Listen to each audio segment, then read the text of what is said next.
The war had lasted for 3,000 years. Four great empires fought each other across the stars. They destroyed planets. They killed billions. They forgot why they started fighting in the first place.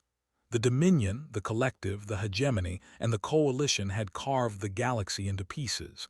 Each piece bled. The nebula was the worst place in the galaxy. It was where all four empires met. It was where they fought the hardest. Thousands of warships filled the purple clouds of the nebula. Energy weapons lit up the darkness like angry stars. Ships exploded every minute. Beings died every second. No one entered the nebula by choice. No one was that foolish. Then the wormhole opened. It appeared without warning, a tear in space itself. The four fleets stopped firing for a moment.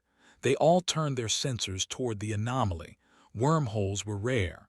Wormholes in the middle of a battle were impossible. A ship came through. It was small, very small. Compared to the massive warships of the ancient empires, it looked like a child's toy. It had no visible weapons. Its shields were weak. Its hull was thin. The ship was called It was a human exploration vessel. Captain Park stood on the bridge with his hands behind his back. He was 42 years old. He had gray hair at his temples and calm eyes that had seen many strange things, but he had never seen anything like this. The showed chaos. Ships as big as cities fought each other with weapons that could crack moons. This computer tried to count the vessels. It stopped at 6,000 and gave up. "Captain," said Lieutenant, she was the tactical officer. She was young, only 28, but she was smart and brave. Right now her face was very pale. "We are being scanned by everyone." Navigator checked his console. His hands were shaking slightly. 17 different fleet signatures have locked onto us. I do not recognize any of them. They are not in our database. "That is because humanity has never met them," said Chief Science Officer. She was already recording everything.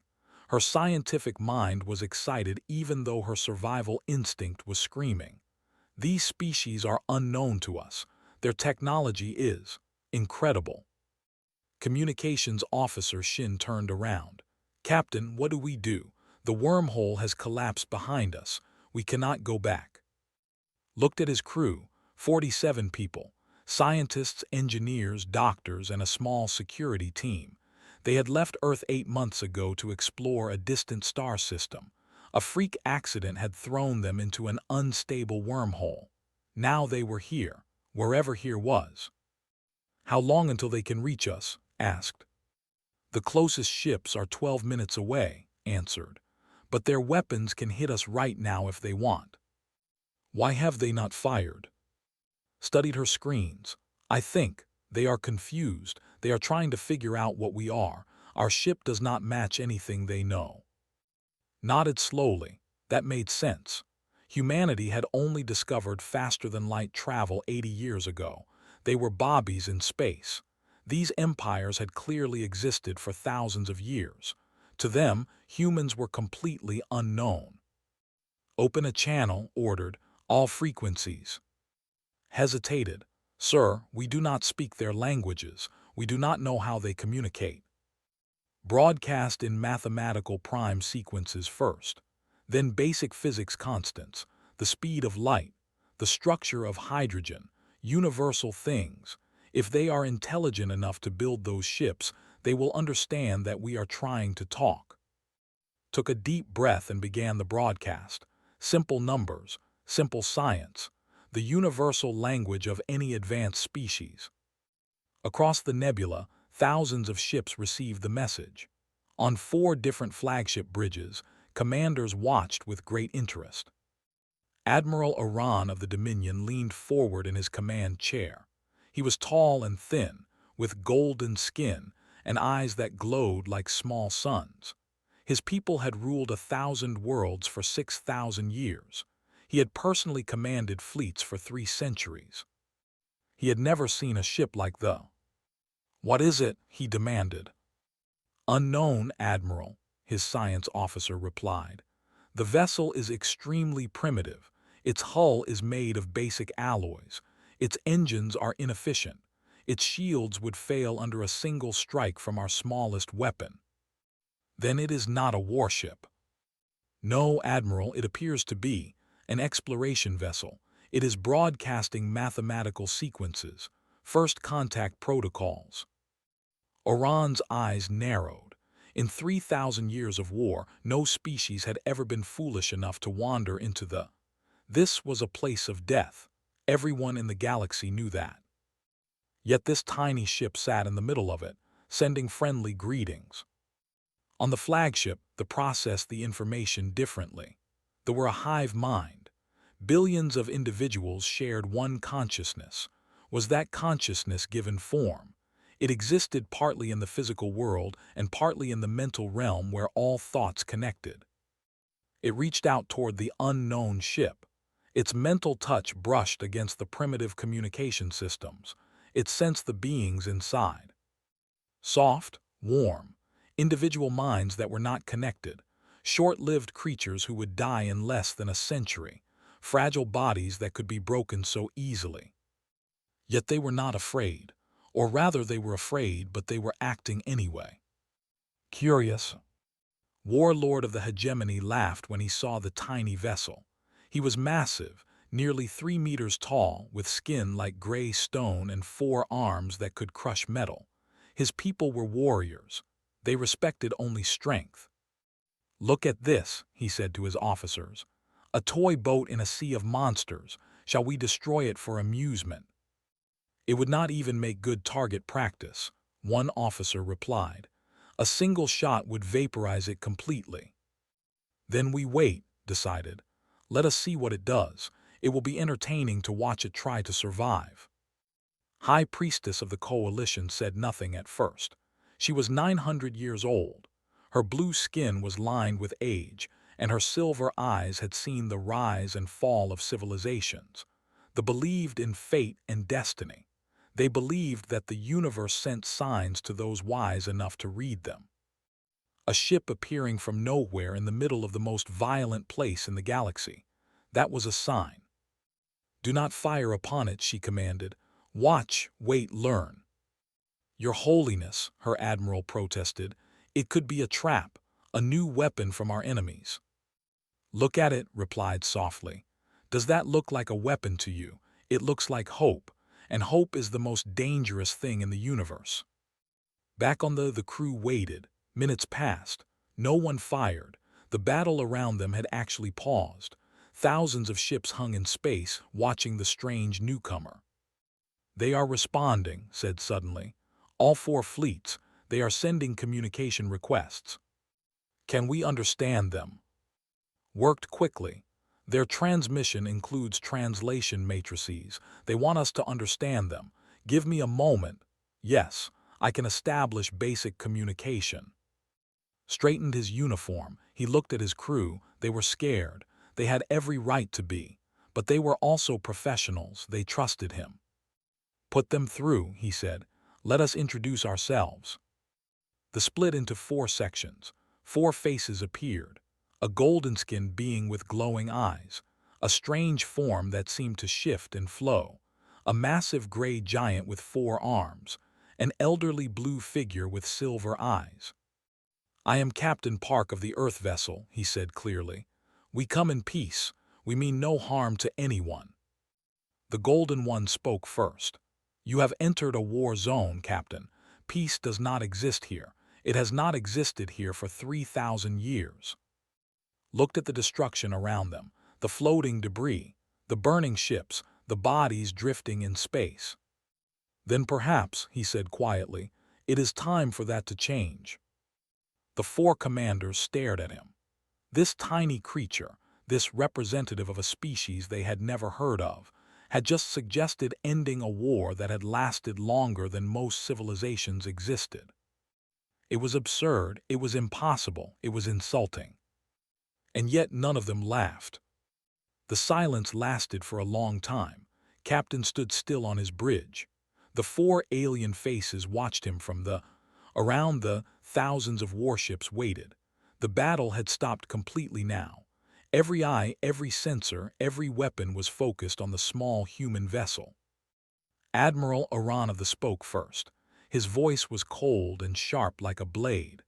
You suggest we end a war that has lasted 3,000 years, a war that began before your species learned to make fire. What makes you think you have the right to speak of such things? Did not look away from those glowing golden eyes. I do not claim any right, Admiral. I only see what is in front of me, ships destroying ships, beings killing beings, and I wonder why. You wonder why, Warlord laughed. The sound was like rocks grinding together. Because they are our enemies, because they took what was ours, because their ancestors insulted our ancestors, because they exist and we exist and only one can rule. That is 4 different reasons, said. Which one is the real one? His 4 arms tightened with anger. You dare mock me, little creature. I am not mocking you. I am asking a simple question. If you fight for territory, then draw borders and stop. If you fight for revenge, then take your revenge and stop. If you fight for honor, then surely 3,000 years is enough honor for anyone. But you have not stopped. So I wonder if you even remember the real reason anymore. This form shifted on the screen. Its voice came from everywhere and nowhere at once. The human speaks strangely. Its thoughts are loud and chaotic, but there is something interesting in its chaos. Interesting? Oran asked with disgust. It is a primitive from a primitive species. Its ship has no weapons. Its technology is thousands of years behind ours. What could possibly be interesting about it? It is not afraid, replied. Or rather, it is afraid, but it speaks anyway. We have not seen this in a very long time. Most species who enter this zone beg for mercy or flee. This one asks questions and makes suggestions. High Priestess had been silent until now. Her silver eyes studied carefully. Captain, how old are you? The question surprised him. I am 42 years old.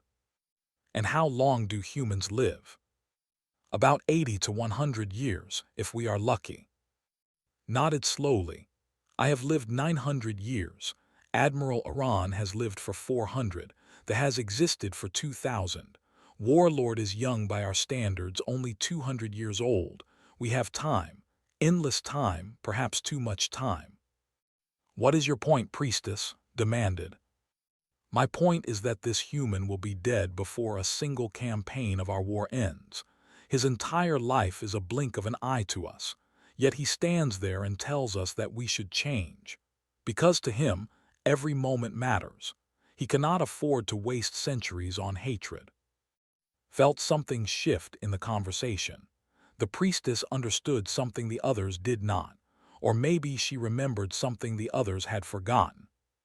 Your Holiness is wise, he said carefully. Humans live short lives. We learn early that time is precious. We cannot hold grudges for generations because we do not have generations to spare. If we have a problem, we must solve it quickly or die with it unsolved. A weakness, Oran said. Perhaps, or perhaps it is a strength. How many of your people have died in these 3,000 years, Admiral? How many mothers have lost their children? How many children have grown up without parents? Multiply that by 3,000 years. Is that not a terrible weight to carry? Oran's golden face did not change, but something flickered in his glowing eyes. It might have been anger. It might have been something else. Lieutenant stepped closer to her captain. She whispered, Sir, are you sure this is wise? We are making them angry. We are making them think, whispered back. That is more dangerous but also more useful. He raised his voice again. I am not asking you to surrender to each other. I am not asking you to forget your history or your grievances. I am only asking you to consider something new. Let us help. Help, laughed again, but this time there was confusion in it. How can you help? You just said your ship has no weapons. Your technology is primitive. You have 47 beings on board. What can 47 short-lived creatures do against empires that span thousands of worlds? We can listen, said simply. We can carry messages. We can ask questions that you have stopped asking yourselves. We have no stake in your war. We do not care who wins or loses.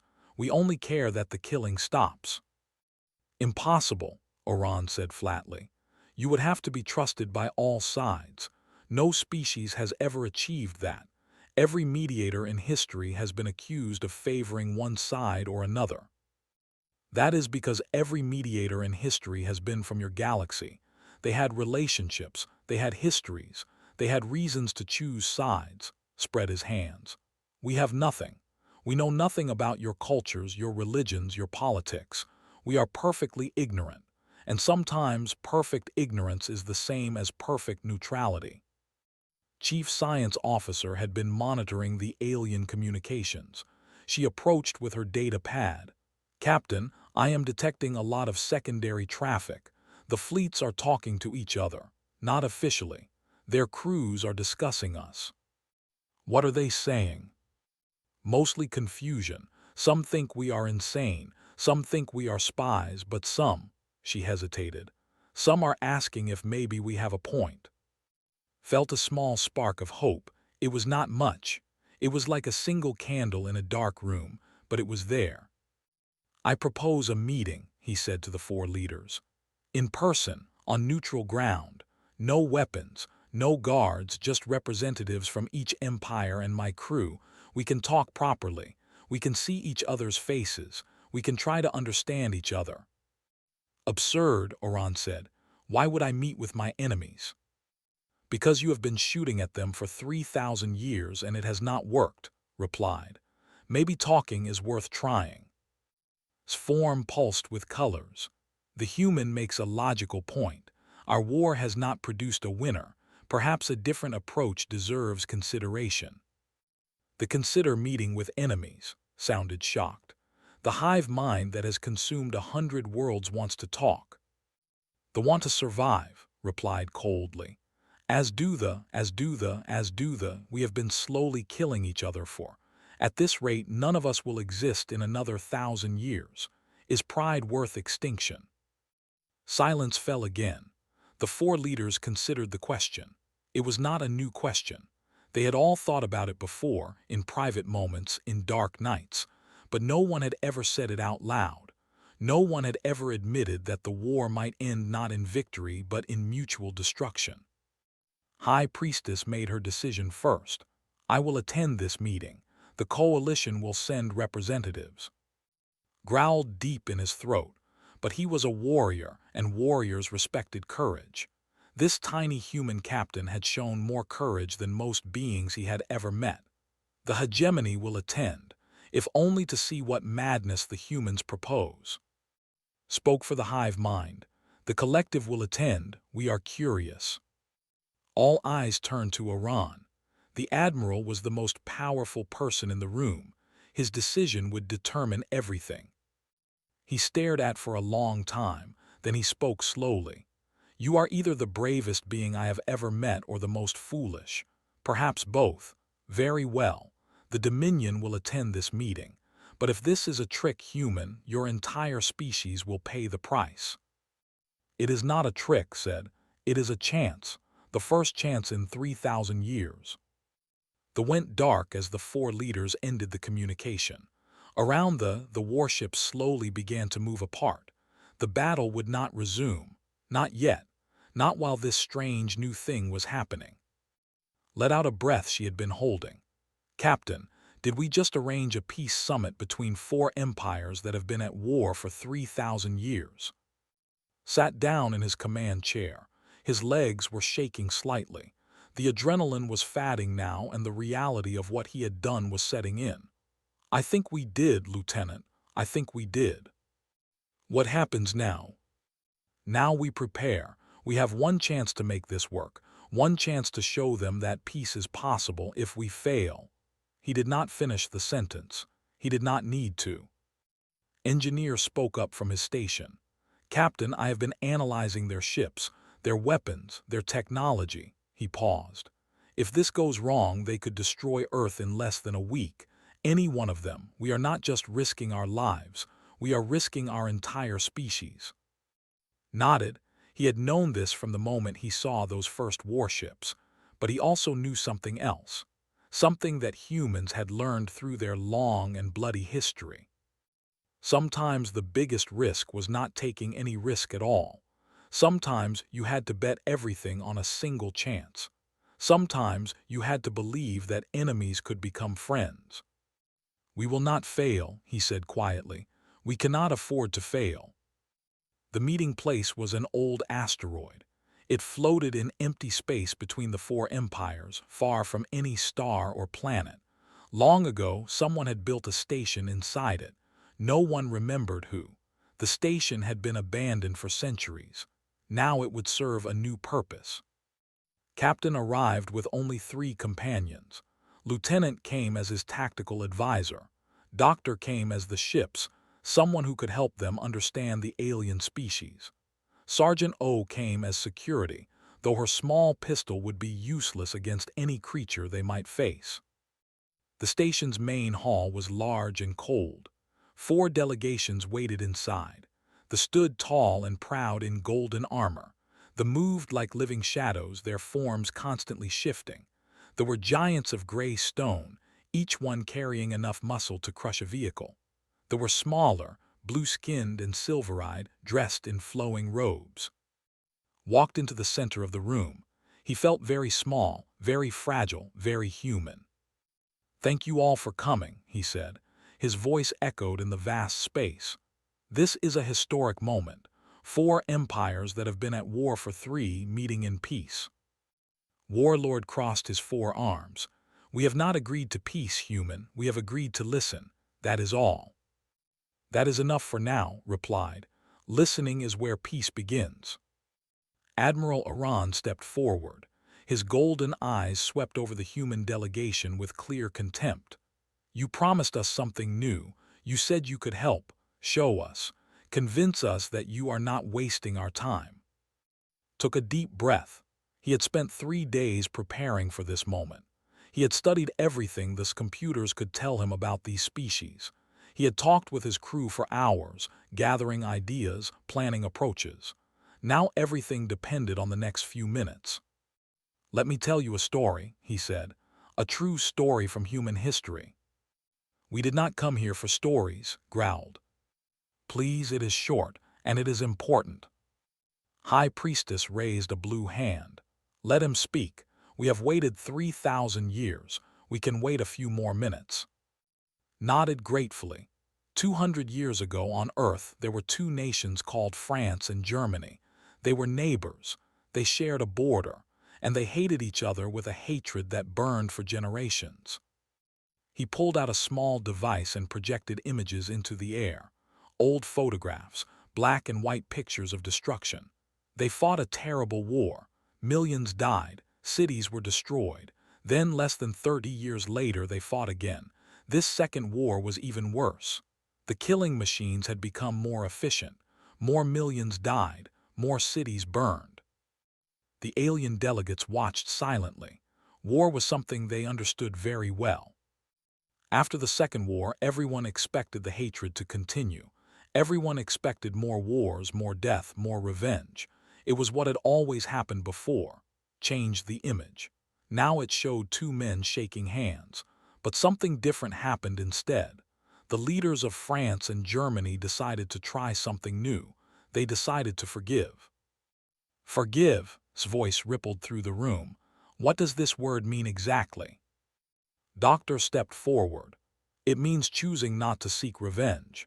It means accepting that the past cannot be changed, but the future can. It means treating former enemies as potential friends."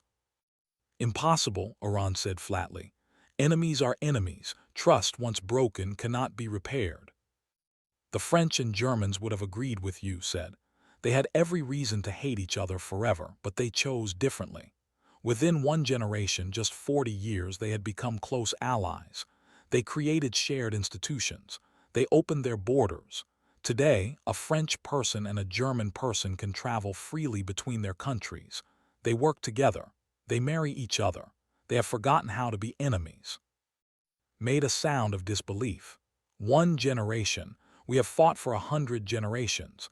The blood between us is too deep." "Is it?" asked. "Why? What did they do to the that was worse than what France and Germany did to each other? What did they do to the that cannot be forgiven?" Silence. The delegates looked at each other. They looked at their ancient enemies standing across the room. They tried to remember the original crimes, the first betrayals, the reasons why the war had started. "They attacked our colony on Prime," said slowly. "They killed 4 million of our children."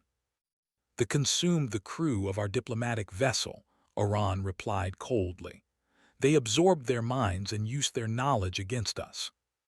"They broke the sacred treaty of added. They desecrated our holiest temple." "They poisoned our water supplies on 12 worlds," countered. "Billions died slowly, painfully." Listen to all of it. Each crime was terrible, each grievance was real, but he noticed something important. "These events you describe," he said carefully, "when did they happen?" The delegates calculated. "The attack on Prime was 2,000 years ago," admitted. "The consumption of the diplomatic vessel was 800 years before that," Oran said. "The breaking of the sacred treaty was in the war's first century," recalled. Nodded. "So the beings who committed these crimes are long dead. The victims are long dead. The worlds have been rebuilt or abandoned. What remains is memory. Painful memory, yes, but only memory." "Memory is enough," insisted. "We remember so that we never forget, so that we are always ready for our enemy's treachery." "And your enemies remember your crimes with equal clarity," replied. "And they prepare for your treachery. And so the war continues, not because of what is happening now, but because of what happened thousands of years ago. You are fighting ghosts, all of you." Lieutenant watched the aliens carefully. She was trained to read body language to spot threats before they became attacks. What she saw now surprised her. The anger was still there, but underneath it she saw something else. Exhaustion, weariness, a tiredness that went deeper than muscles and bones. These beings were old, their species were old, and they were so very tired of war. High Priestess spoke first. "The human raises an interesting point. I have lived 900 years. I have seen the same battles fought over the same territory dozens of times. The borders shift slightly one way, then slightly the other way. Nothing truly changes. We are stuck." "We are not stuck," Oran said sharply. "We are defending our people, our honor, our way of life." "Are we?" asked gently. "When was the last time they built something new? When was the last time your people created art or music or philosophy? Everything you do now is about the war. Your economy serves the war. Your education serves the war. Your children are born and raised to die in the war." Oran opened his mouth to argue. Then he closed it again because she was right, and he knew it. "Seize the moment. I am not asking you to forget the past. I am not asking you to pretend that terrible things did not happen. I am asking you to consider the future. Your children's future, your species' future." He changed the projection again. Now it showed graphs and numbers. "My science officer analyzed your war. In the last 1,000 years, the total territory controlled by all 4 empires has decreased by 12%. Not because anyone won, because you have destroyed so many worlds that there is simply less territory left to fight over." "Lies," said, but his voice was uncertain. "It is not lies. It is mathematics. At your current rate of destruction in another 2,000 years, there will not be enough habitable worlds left to sustain any of your civilizations. You will not defeat each other. You will all die together." The numbers hung in the air, cold, undeniable, true. Sergeant O had been standing quietly near the wall. Now she stepped forward. "I am just a soldier," she said. Her voice was soft but clear. "I do not understand politics or history, but I understand what it means to fight, and I understand what it means to lose friends in battle." She looked at the delegation. "You are warriors, I can see it.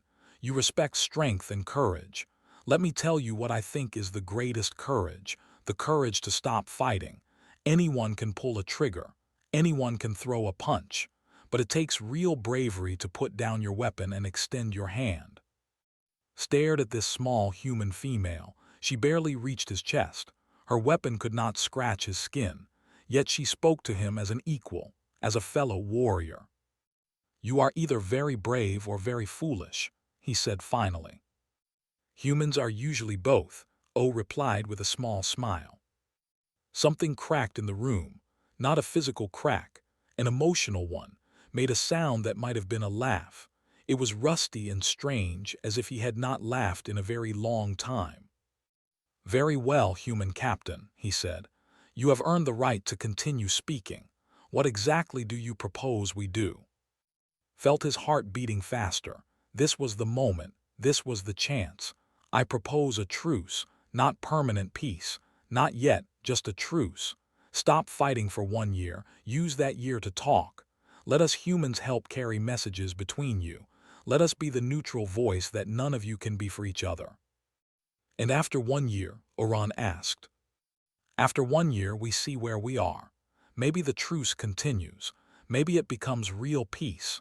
Maybe it fails and you go back to war. But at least you will have tried something new. At least you will have given your people 1 year of rest."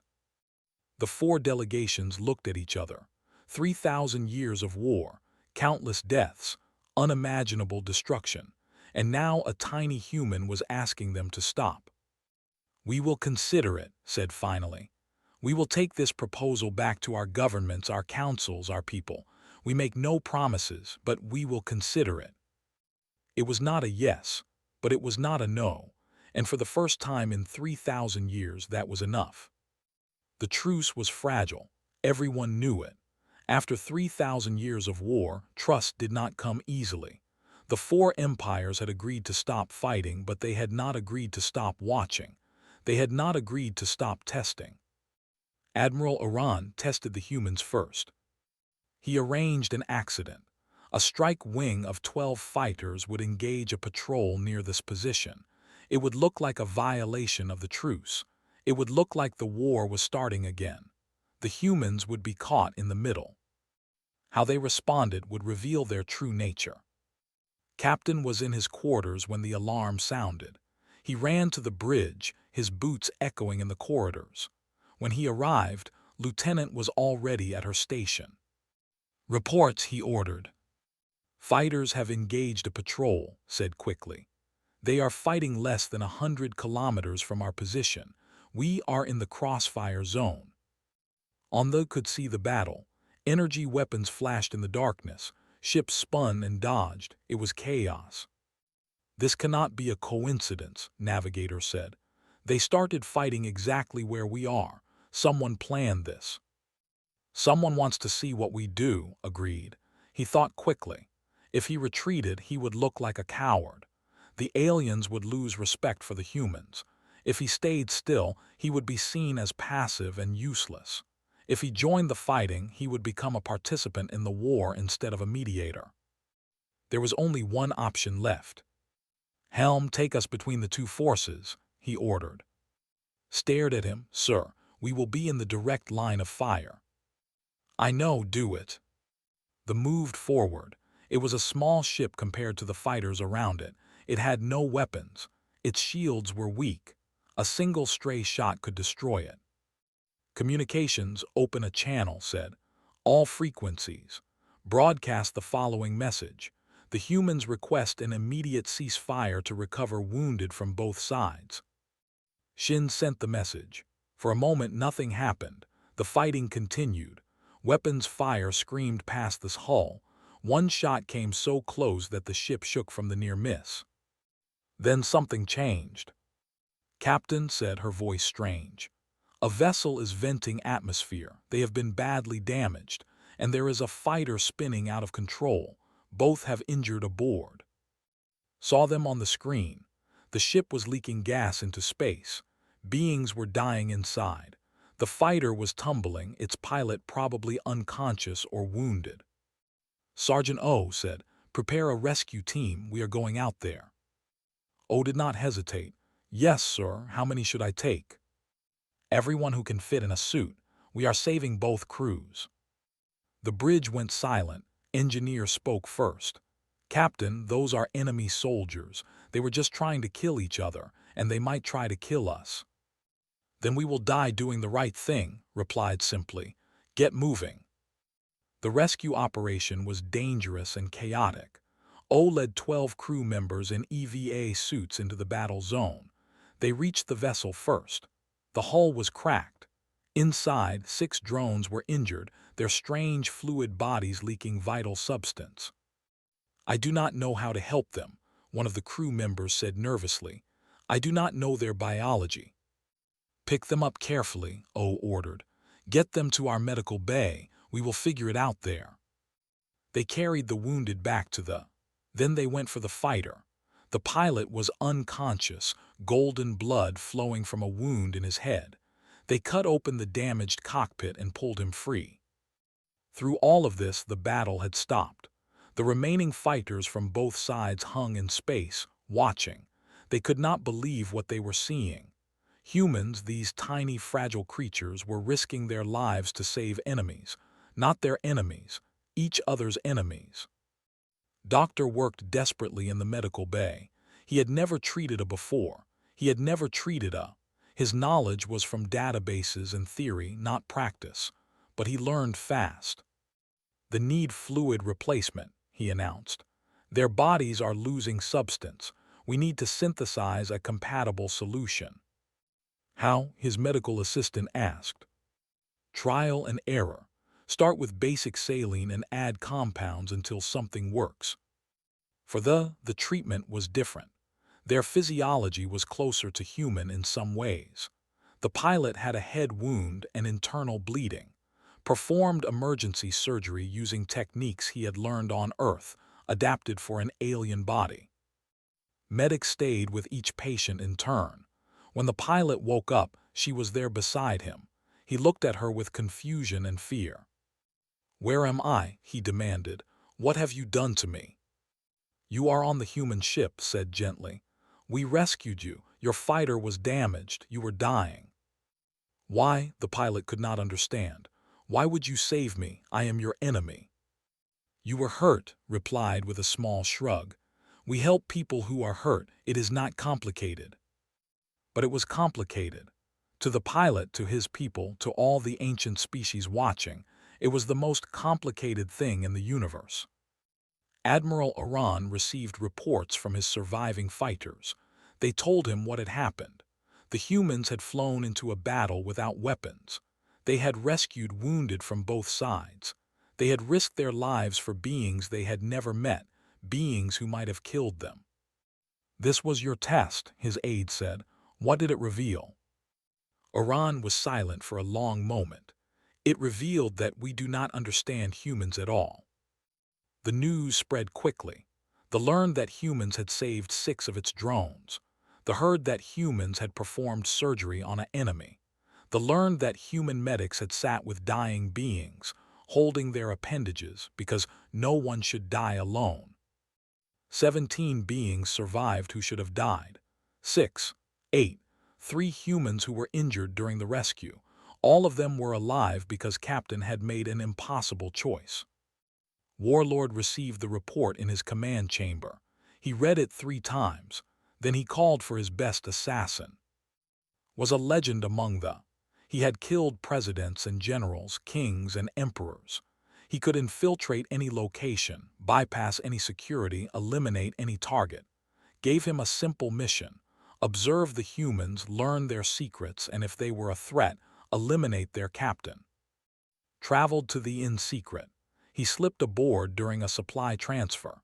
His camouflage technology made him invisible to human sensors. He moved through the ship like a ghost, watching everything. He watched Captain eat dinner with his crew in the mess hall. The captain laughed at a joke that Sergeant O told. He asked engineer about repairs to the hull. He listened to navigator complain about difficult calculations. They were so casual with each other, so comfortable. There was no fear of the captain, no strict hierarchy of terror. They respected him because they trusted him, not because they feared him. Watched lieutenant argue with about tactics. She disagreed with him openly. She said his plan was too risky, and the captain listened. He actually listened to her criticism and changed his approach. In society, disagreeing with a superior meant death. Here, it meant improvement. Watched medics sit with the wounded. The alien creatures were strange and frightening to look at. Their bodies flowed and shifted in unsettling ways, but spoke to them softly. She checked their bandages. She made sure they were comfortable. When one of the drones died, despite all efforts to save it, cried. Real tears ran down her face for a creature she had known for less than 2 days. Watched engineer teach the recovered pilot to play a human card game. The pilot did not understand the rules at first. He kept making mistakes, but was patient. He explained again and again until the finally won a hand and made a sound that might have been laughter. For 6 hours observed, he saw everything, the kindness, the compassion, the simple acts of decency that the ancient empires had forgotten. When he returned to Warlord, he did not report a successful assassination.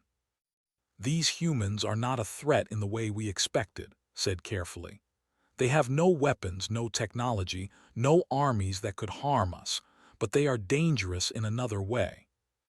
Explain, demanded. Their compassion is contagious. I watch them save enemies. I watch them mourn strangers. I watch them treat prisoners with kindness instead of cruelty. Paused. If we kill them, we make martyrs. Other species will wonder why we feared them so much. But if we let them live, their ideas will spread. Their way of thinking will infect others. You are saying they are a disease. Yes, a disease of peace, of mercy, of forgiveness. His voice was strange, almost confused. I have killed hundreds of beings, Warlord. I have never hesitated. But these humans made me hesitate. They made me wonder if there was another way to live. Was silent, he thought about his long life, the battles he had fought, the enemies he had killed, the friends he had lost, all of it for glory, for honor, for the hegemony. And what had it gained them? More war, more death, more emptiness. Leave them alive, said finally. For now, let us see what their disease can do. Back on the captain did not know how close he had come to death. He only knew that 17 beings were alive because of his crew. It was not a victory in the war. It was something smaller and something larger at the same time. It was proof that another way was possible. Word spread across the galaxy like fire in dry grass. Every empire had spies. Every spy sent reports. Every report told the same impossible story. A human vessel had entered a war zone. It had no weapons. It had no power. It had only 47 fragile beings who lived less than a century. And somehow, those beings had done what 4 ancient empires could not do in 3,000 years. They had made enemies stop fighting. On the process, the information. 6 of its drones had been saved by humans. Those drones had been connected to the hive mind when they were rescued. They had felt their confusion through the link. It had sensed their wonder as alien hands carried them to safety. The humans could have let them die. No one would have blamed them. No one would have cared. But they chose to help anyway. Why? They did not understand. They had evolved to consume other species, to absorb their knowledge and abilities. Kindness to strangers made no evolutionary sense. It provided no advantage. Unless the advantage was something they had never considered. On the capital world, Admiral Iran stood before the High Council. The ancient leaders demanded answers. Why had the war paused? Why were their ships sitting idle instead of destroying their enemies? Iran told them about the humans. He described Captain and his crew. He explained what they had done during the battle, how they had risked everything to save lives. They are weak, one council member said dismissively. They are nothing. They are not nothing, Iran replied. They are something we have forgotten how to be. They are brave without being violent. They are strong without being cruel. They make us look at ourselves and feel ashamed. The council was outraged. They did not feel shame. They were proud, noble, superior. How dare this admiral suggest otherwise? But later, in private, some council members thought about his words. They thought about the war that had consumed their civilization for 3. They thought about their children, raised from birth to fight and die. They wondered if there was another way. High Priestess called for a gathering of her people. Millions of watched through screens and holograms as she spoke. For centuries, we have believed that our enemies are evil, she said. We have taught our children to hate them. We have built our entire society around opposing them. But perhaps we were wrong. Gasps echoed across the worlds. Wrong. The High Priestess admitted they might be wrong. A small group of humans came to our galaxy by accident, continued. They knew nothing about our history, our grievances, our ancient wounds, and they looked at us and asked a simple question: why are you still fighting? She paused to let the words sink in. We could not answer them, not really. We gave them reasons that sounded hollow. We spoke of crimes committed thousands of years ago by beings long dead. We spoke of honor and tradition and necessity. But the truth is, we fight because we have always fought. We kill because our parents killed. We hate because our ancestors hated. What are you suggesting, Your Holiness? A voice called out.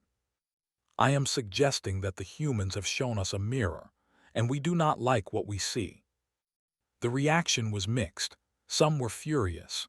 They called the High Priestess a traitor, a fool, a danger to their people. But others listened. Others considered. Others remembered loved ones lost to the endless war and wondered if those deaths had meant anything at all. Warlord faced a different challenge. The respected only strength. They would not listen to speeches about kindness and compassion. They would see such words as weakness. So approached the matter differently. He gathered his greatest warriors and showed them recordings from the. They watched Sergeant O lead a rescue team into a battle zone. They watched her carry wounded enemies to safety, while weapons fire exploded around her. Tell me, said to his warriors, what do you see? Foolishness, one answered. She risked her life for nothing. Nothing, she saved 17 beings. Enemies, yes, but beings nonetheless. And she did it without hesitation, without fear, leaned forward. I have fought for 200 years. I have led armies and conquered worlds, but I have never seen courage like hers. The warriors were confused. Courage in saving enemies. Let me ask you something else, continued. When was the last time a warrior did something truly brave, not following orders to attack, not killing enemies in battle? When was the last time one of us did something that required real courage, the courage to be different, to question, to change? Silence. The humans have something we have lost, said. They believe that tomorrow can be different from today. They believe that enemies can become friends. They believe that the past does not have to determine the future, and they are willing to die for those beliefs. Is that not foolish? A young warrior asked. Perhaps, or perhaps it is the only wisdom that matters. 12 years passed. The truce that began with this arrival grew into something more. It was not easy. There were setbacks and betrayals, moments when the peace nearly collapsed. But each time, the humans were there to listen, to mediate, to remind everyone of what they were fighting for. The crew of the became legends. Captain Park was promoted to admiral by a unified human government that could barely believe his reports. He led the first joint peacekeeping fleet, ships from all 4 empires flying together under a common flag. Lieutenant General commanded the military forces of the new coalition. She trained soldiers from a dozen species in protection rather than destruction. Her methods were strange to the ancient warriors, but they worked. Doctor founded the Medical Institute. He led teams that studied alien biology and developed treatments that could save lives across all species. The knowledge shared freely, not hoarded as a weapon. Sergeant Major O became a symbol. The small human woman who had walked into a battle zone and chosen mercy over violence. Her image appeared on monuments across the galaxy. Children of all species learned her name. Engineer designed the first ships built jointly by all 4 empires. They were not warships. They were explorers, scientists, traders. They carried the message of cooperation to distant stars. Medic trained the first generation of healers. She taught them that every life had value, regardless of what species it belonged to. Her students spread across the galaxy, bringing comfort to beings who had known only pain. The Treaty of was signed on the same asteroid where Captain had first met with the four empires. It did not end all conflict forever. Nothing could do that. But it established something that had not existed in 3,000 years.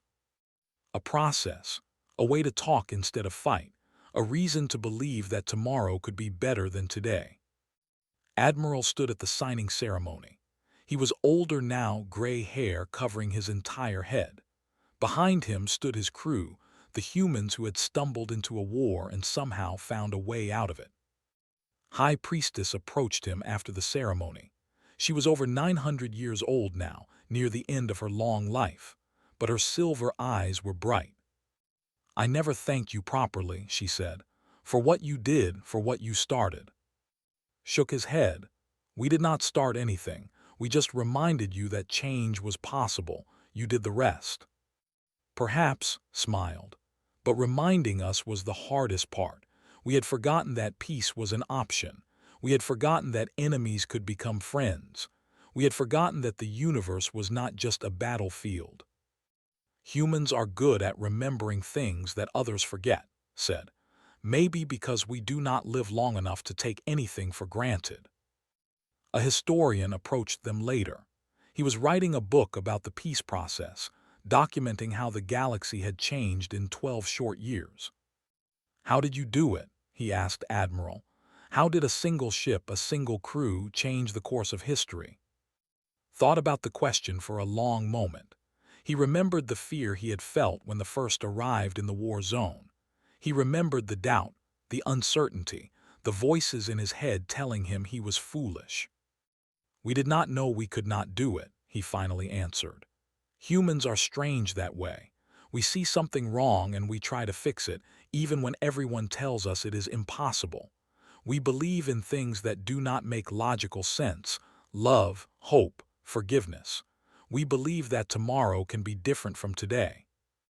"And you were right," the historian said. "No, we were just willing to try. Being right or wrong was not the point. The point was to try something new, something better. The point was to give peace a chance, even when war seemed inevitable." The ancient empires had panicked when a single human vessel entered the war zone. They were right to panic, but they were wrong about the reason. The humans were not dangerous because of their weapons. They had none. They were not dangerous because of their technology. It was primitive. They were not dangerous because of their military power. They had almost none. The humans were dangerous because they carried something more powerful than all of those things combined. They carried hope. They carried the belief that change was possible. They carried the memory of enemies becoming friends, of wars ending, of peace being built from the ruins of hatred. And that hope, that belief, that memory, it spread. It infected the ancient empires like a disease. It made warriors question violence. It made leaders consider alternatives. It made children dream of futures without war. There had been a small ship. Its crew had been ordinary humans. They had no special powers, no secret weapons, no master plan. They had only their humanity, their compassion, their courage, their stubborn refusal to accept that the way things were was the way things had to be. And that had been enough. On 100 worlds, beings who had known only war learned a human word that had no equivalent in their languages. They learned what it meant to forgive. They learned what it meant to hope. They learned what it meant to believe in something better. And slowly, carefully, one day at a time, they built a new galaxy together. The war of 3,000 years did not end with a great battle or a dramatic victory. It ended with a small ship and 47 people who believed that kindness was stronger than hatred, that mercy was braver than violence, and that even ancient enemies could learn to be friends. It ended, as all good things end, with hope.